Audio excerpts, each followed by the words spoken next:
아쿠아리움 신입사원 때 있었던 일입니다. 전시 중이던 피라냐 숫자가 줄어 수입을 진행해야 했습니다. 피라냐는 보통 페루에서 수입을 합니다. 지금은 어떤지 모르지만 난민은 돈을 받고 고기를 안 보내주는 일이 흔했습니다. 그런데 피라냐는 뺄 수 없는 컨텐츠이고 대신 수입을 진행해줄 업체도 없어 직접 수입을 진행하기로 했습니다. 어째저째 수입은 무난하게 진행되었고 피라냐가 들어있는 박스가 도착했습니다. 종이 박스를 찍고 스티로폼 박스를 열었습니다. 한 마리 한 마리 확인하는데 죽은 놈이 보입니다. 처음 몇 마리는 그럴 수도 있지 했습니다. 그런데 봉지를 계속 풀어도 살아있는 놈이 보이지 않았습니다. 박스를 전부 열었는데 살아있는 피라냐는 단 한 마리도 없었습니다. 정확한 숫자는 기억이 나지 않는데 약 200마리 정도였습니다. 피라냐는 이빨 때문에 포장 비닐이 쉽게 찢어집니다. 그래서 구멍을 뚫은 플라스틱 통에 물고기를 넣고 비닐에 물을 담아 다시 한번 포장을 합니다. 그 플라스틱 통은 피라냐가 움직이지도 못할 만큼 작았습니다. 생물은 한 마리당 포장을 크게 하면 보다 안전합니다. 그렇지만 무게에 따라 항공 운송비가 계산되기 때문에 부대 비용이 증가하는 단점이 있습니다.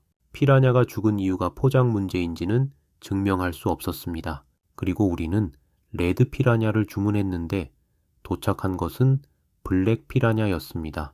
블랙 피라냐는 레드 피라냐보다 성격이 포악해서 여러 마리 키우기 쉽지 않습니다. 이놈들이 살았더라도 기존의 레드 피라냐와 같이 키우기는 어려웠을 것입니다. 어쨌든 단 한 마리도 살아있는 피라냐는 없었습니다.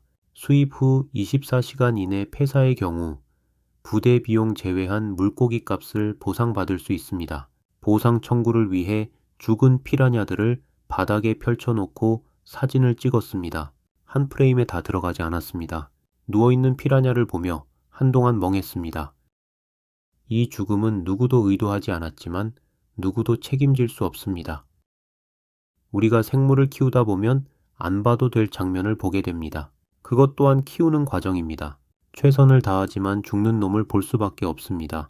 야생동물을 가둬 키우기는 쉬운 일이 아닙니다.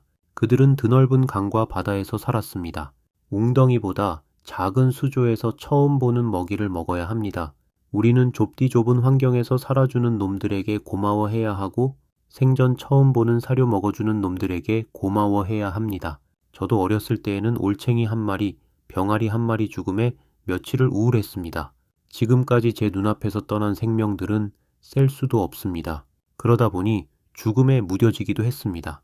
죽을만 하니까 죽었겠지, 어차피 죽을 놈이었어 하고 정당화하기도 합니다. 미안해 하세요. 그러면 왜 죽었을까 궁금해지고 해결 방법을 찾게 될 것입니다. 이 놈은 일주일 살았지만 다음 놈은 한 달을 살고 그 다음 놈은 1년을 살 겁니다. 감사합니다.